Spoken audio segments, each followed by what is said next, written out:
গোপাল গোপাল বলে পাড়ায় পাড়ায় গিয়ে সকল প্রজমায়েদেরকে ডেকে ডেকে জিজ্ঞেস করেছিলেন, ওগো দিদি, তোদের ঘরে আমার মণি চুরাই এসেছে নাকি? সকল প্রজমায়েরা বলেছিল, না গো দিদি, কতদিন তোর গোপালের ভয়ে ননিমা কোন শূন্য স্থানে রেখে দেই, এসে চুরি করে খেয়ে যায়।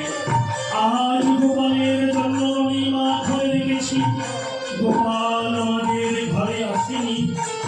মা যশোদা ঘর হতে বের হয়ে বাদ শূন্য রসে বিভোর হয়ে সন্তান বৎস হয়ে গোপাল গোপাল বলে যখন উচ্চস্বরে ডাকিতে লাগলো, ও ভাই শ্রীরাম, কি বলবো তোর কাছে?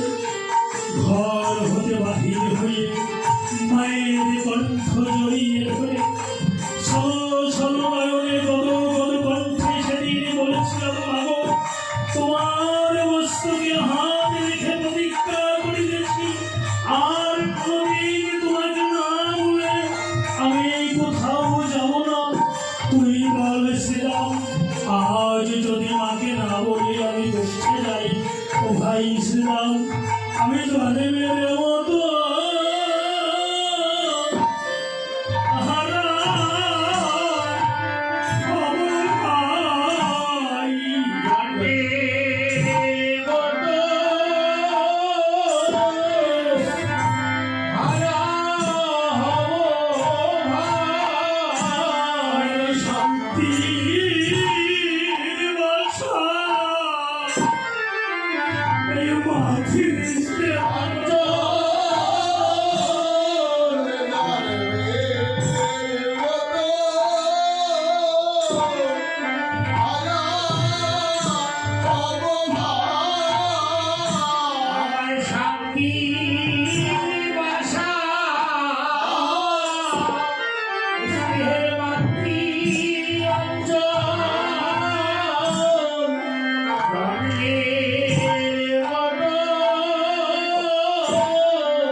তখন আমার মা আমায় খোদায় কত অমৃত জুগিয়েছে, তাই মাকে না বলে আমি গোষ্ঠে যেতে পারবো না। শ্রীরাম বলছে আমাদের লীলা স্মরণের সময় শেষ হয়ে গেছে, তবু আমি আর একটু সময় স্মরণ করব। ভগবানের কীর্তন শ্রবণ করলে কিছু দক্ষিণা স্বরূপ দিতে হয়। আমাদের একজন যাবে, আপনারা দেবেন এর মধ্যে।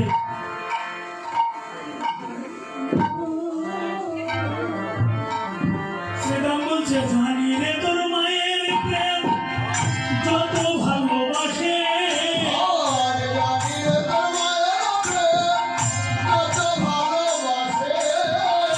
সর্বনবনীতরে বেঁধেছিল গাছে।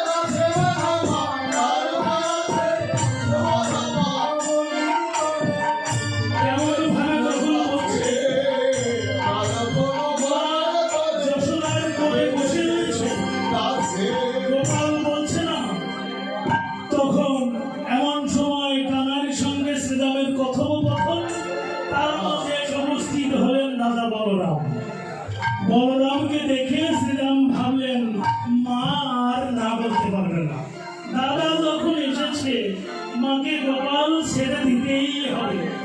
তাই কানবে শ্রীরামের কথা বলরাম আসিল তথা, যুগলে বিষাদে সাজে দিল।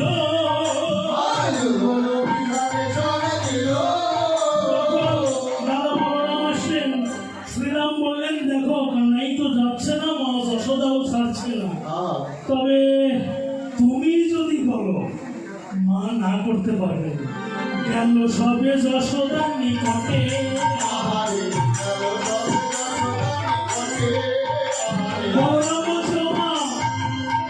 তোমার গোপালকে সাজিয়ে দাও, আমরা গোষ্ঠে যাব। মা বলছে বলাই রে, আমি ঋষিতে খারাপ স্বপ্ন দেখেছি, আজ গোপাল গোষ্ঠে দেব না। ওসব হবে না, ভাইকে ছাড়া আমরা গোষ্ঠে যাব না, তো ভাইকে তোমার দিতেই হবে। শ্রীরাম বলছে মা তুমি তোমার বাৎসল্য রস পরিপূর্ণভাবে আস্বাদন করছো, আমাদের একটু সক্ষর রস আস্বাদন করতে দাও। মা একটু নরম হলো, তবু গোপালকে দিবে না বলছে। শ্রীরাম বলছে শোনো, আমরা বনের মধ্যে যখন যাই তখন কি হয় জানো? শ্রীরাম কহিছে বাণী শুনো রীতি রীতি যাই মোরা বনে, শীতল তরুর ছাই মোহন মুরলীবার, যেন বচ্ছ চড়ায় কাননে। আমরা গোপালকে একটা শীতল বৃক্ষের তলায় বসিয়ে রাখি, আমরা সবাই ধেনুবৎস চড়াই, গোপাল ওখানে বসে তার মুরলী বাজায়, বেণু বাজায়। শুনিয়া মুরলী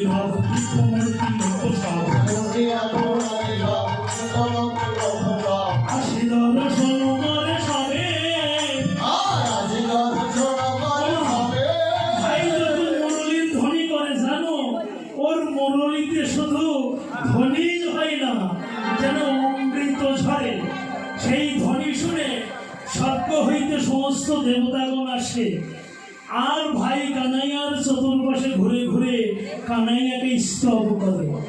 জানো একজন আসে হংসের উপরে চড়ে, তার 4টা মাথা, ওমা জানো তার 4টা মাথায় 4টা নাম জপ করে।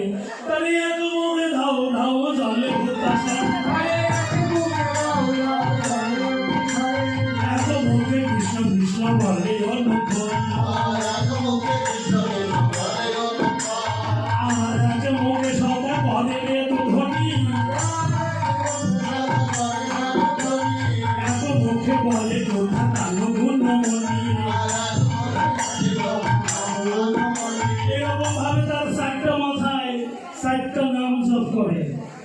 এবার বলেন আমাদের মধ্যে কত ভেদাভেদ না।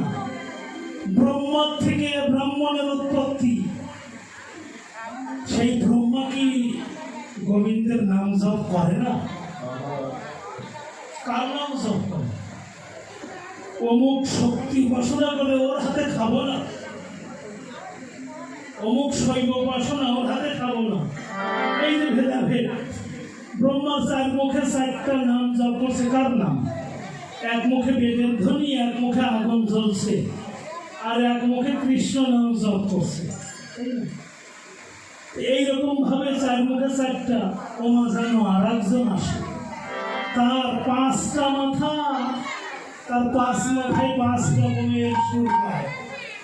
হরে কৃষ্ণ হরে রাম ঈশান হরে কৃষ্ণ হরে রাম ঈশান সত জাত মুখে সদা রাধা নাম করে। শিবের মুখে রাধা নাম জপ করছে। শিবের ভক্তরা বলে আমরা শৈব, আমরা রাধার প্রসাদ খাবো না, কৃষ্ণের প্রসাদ খাবো না। যারা বৈষ্ণব তারা গাই শিবের প্রসাদ খাবো না। শিব রাধা নাম জপছে, তাই না? সত্যজাত মুখে সদা রাধা নাম করে, আর পুরুষ মুখে করে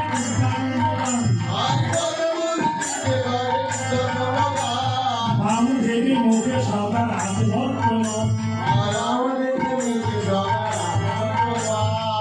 636 রাগিনী বামদেব নামে একটা মুখ আছে মহাদেব, সেই মুখে 636 রাগিনী কীর্তন গায়। সেখানেও গোবিন্দের কোনো কীর্তন আমি কিছু গাই না। এমন ভাবে বলতে বলতে যখন বললেন আর একজন আসে, জানো তুমি তো ভাই কানাইকে 2 হাতে ননি খাওয়াও। বনের মধ্যে একজন মা আসে, সেই মা 10 হাত দিয়ে ভাইকে ননি খাওয়া। জানো মা যশোদা এবার বুঝতে পারলেন একজন আছে আমার গোপালকে দেখবে। তোমার আর একটা কথা বলে, এইবার একটা টোপ দিয়েছে। ওই সিদ্ধান্ত বল কি বলে? বলে ওই মা এসে গোপালকে বলে যে একবার আমায় মা বলে ডাক। এইবার তো মায়ের প্রাণ ধুধু করছে, সর্বনাশ, আমার সন্তান অন্যর মাকে মা বলবে, তাহলে কি আমাকে আর না বলবে না? মায়ের প্রাণে ভয়। সিদ্ধান্ত আমার গোপাল কি মা বলেছিল? দূর, তুমি কি যে কও, তাই বলে নাকি? তবে হ্যাঁ একটা কথা বলেছে, আমি সেই দিন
সেদিন হব গৌর, শশীমাতার কোলে যাব, 24 বছর বয়সে সন্ন্যাস হব, তাই না?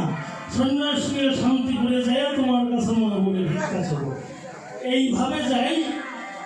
বলতে বলতে যখন শেষ হয়ে গেল তখন এবার মায়ের মনটা নরম হলো। গোপালকে সাজিয়ে এনে বলরামের হাতে সমর্পণ করে বলছে, ও বাপ, শূন্য খাঁচাটা ঘরে রইল, পাখিটা তোমার হাতে দিয়ে দিলাম। সকাল সকাল খেলা খেলে ঘরে ফিরে এসো। বুদ্ধি চলে যত মনে উঠিল মঙ্গল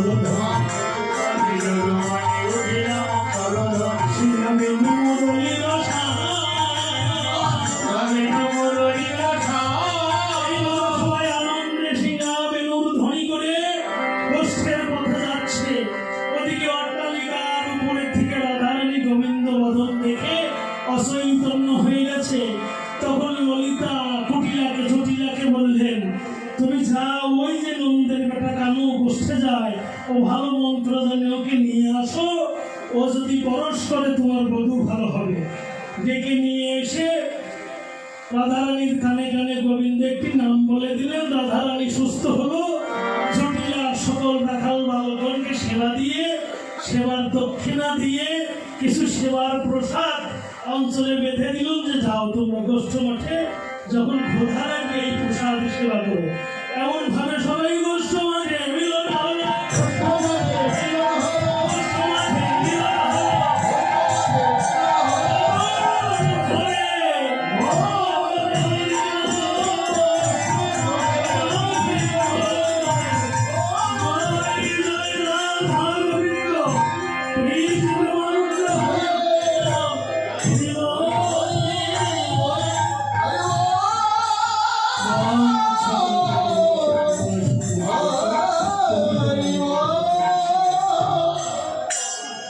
ওম যদি খরং পরিবেষ্টং মাত্রাহীনং চ যদ্ভাবে পূর্ণং ভবতু তৎসর্বং তৎপ্রসাদাৎ জনার্দন। হে গোবিন্দ, জগতের সবার মঙ্গল করো, সবাইকে সুখী করো, সবার অন্তর থেকে সমস্ত রোগ লালসা দূরীভূত করে সবাইকে তোমার ভক্ত করে। জয় রাধে, জয় রাধে।